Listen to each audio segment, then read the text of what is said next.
guys, welcome back to my channel. So today I'm going to be sharing with you my favorite winter romance books. A couple days ago I would have uploaded my favorite winter books, so if you haven't seen that I will link it up above one of those sides. So those were my favorite like non-romance winter books, and these are my favorite purely romance, sexy, wintry books. So the first one is The Nordic King by Karina Halley. This was actually the first book that I read by this author, and it's still my favorite one. I haven't read any of her books yet that have topped this. This book was so good. This takes place in Denmark, and it is about the king of Denmark. He is recently widowed and he has two young daughters. He is looking for a nanny to help take care of his daughters, and the main character is like a high-profiled nanny. She is a nanny for like aristocrats and really rich people, so she gets offered the job to become the nanny for his children, but he is just like really cold and rude to her from the get-go,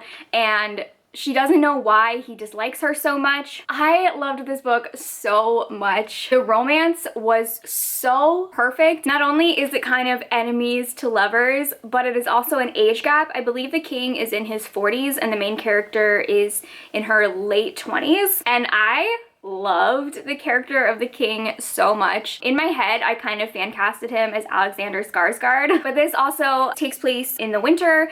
I believe it takes place over Christmas, but it's been a while since I read it. I can't remember 100%, but I feel like in my mind, I can picture some of the scenes with a Christmas tree in the background, but I could be also making that up. I can't remember. But this is one of my favorite romances. I really, really loved it. And the smutty scenes are 11 out of 10. So good. I definitely want to reread this book. I might actually reread it this month because I just like really want to be with these characters again. So the next one is From Love with Luca by Mariana Zapata. This one, I can't remember really if it takes place during the winter time, but it follows professional ice skaters, and most of it takes place in the ice skating rink. So like, it's cold, it counts. So this is about a woman who has been figure skating and pair skating her whole life, and she's just had dreams of like winning the gold, but her pair skating partner deserted her, and so she's kind of like left in the lurch,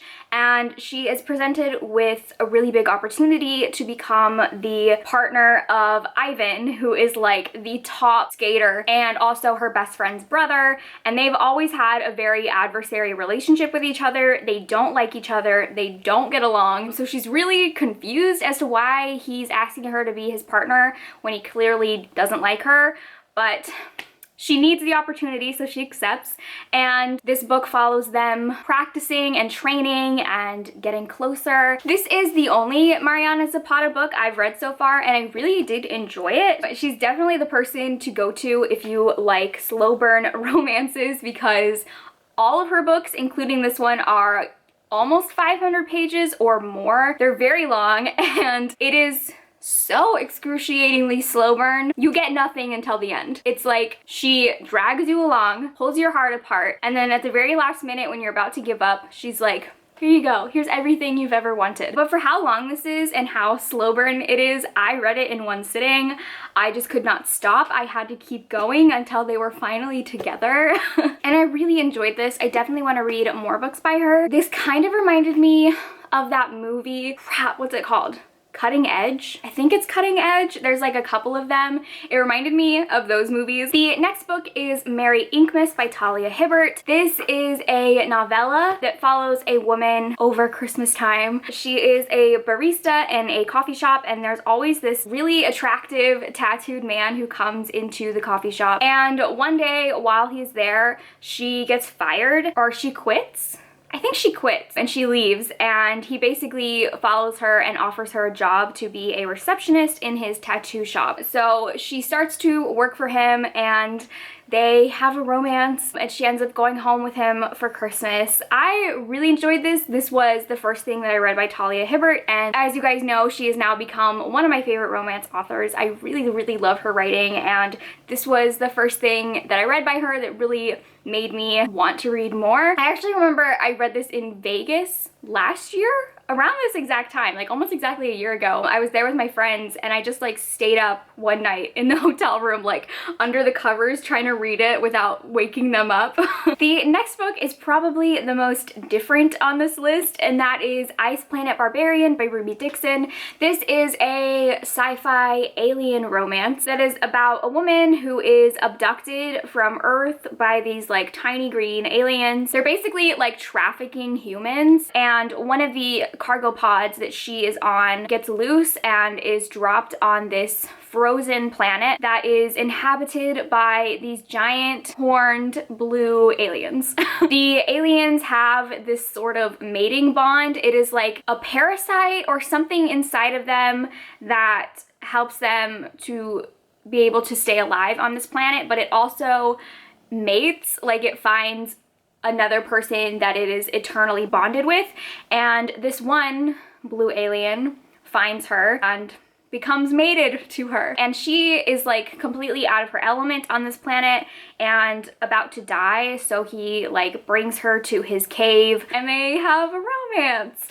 I surprisingly really liked this. I talked about this in, I think it was my Kindle Unlimited video that should already be up, but I talked about how I really like romances where the two characters don't speak the same language, so they kind of have to form a different type of connection. They have to like work harder to communicate. So I really enjoyed that aspect of this romance, and I don't know, I just really was into it. I was having a good time. I read this during the 24-hour Smutathon and I was just like really enjoying myself while I read it. So if you're looking for something that is kind of weird but really fun, I definitely recommend this book or this series. I haven't continued with the series yet. Maybe that's gonna happen this month. I don't know. And then the last winter romance book on my list is Haven by Rebecca Weatherspoon. This starts off with a woman who is running in the woods. These guys are chasing her, trying to kill her, and she comes across this cabin and she's banging on the door trying to find somebody to help her, and it turns out to be this guy who lives alone in this cabin, and he helps save her, and she ends up staying with him in the cabin, and they kind of come up with like a proposal to have sex for a certain amount of time and then part ways. I feel like there's been a theme with these books in that a lot of these have been the first book I read by that author, but this was also the first book I read by Rebecca Weatherspoon, and she is now one of my favorite romance authors, and I really enjoyed this. And this definitely has like the snowed in cabin type of vibe. So those are some of my favorite winter romance books. Definitely let me know in the comments if you have any other winter romance books that you like. I might be looking for some more for a particular reason. Thank you guys for watching, and I will see you in my next video. Bye!